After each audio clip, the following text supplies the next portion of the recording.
Hi hello అండి. నేను మీ doctor K Chandramohan, కంటి స్పెషలిస్ట్ని, రెటినా స్పెషలిస్ట్ని. మోహన్ రెటినా కంటి ఆసుపత్రి, సూర్యారావుపేట, విజయవాడలో ప్రాక్టీస్ చేస్తుంటానండి.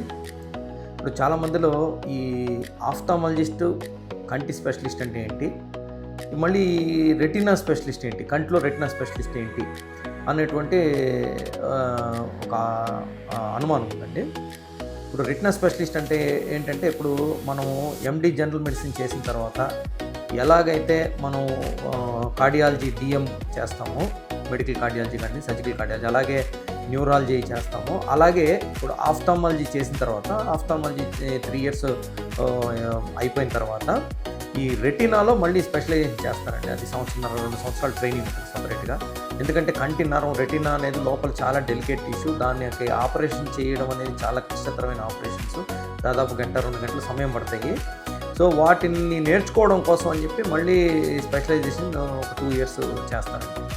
ఇలా 2 years స్పెషలైజేషన్ చేసిన వాళ్ళు మాత్రమే ఈ రెటినాకు సంబంధించిన వ్యాధుల్లో, రెటినా ఇంజెక్షన్స్ కానివ్వండి, రెటినా సర్జరీస్ కానివ్వండి, ట్రీట్మెంట్స్ కానివ్వండి, బాగా అర్థం చేసుకుని కొంచెం బెటర్గా వైద్యం చేయడానికి అవకాశం ఉంటుంది. అందువల్ల రెటినాకు సంబంధించి, కంటి నరానికి సంబంధించి ఏదైనా ఇబ్బంది ఉంది అని చెప్తే, మీకు అవకాశం ఉంటే దగ్గరలో రెటినా స్పెషలిస్ట్ని సంప్రదించి వైద్యం చేయండి.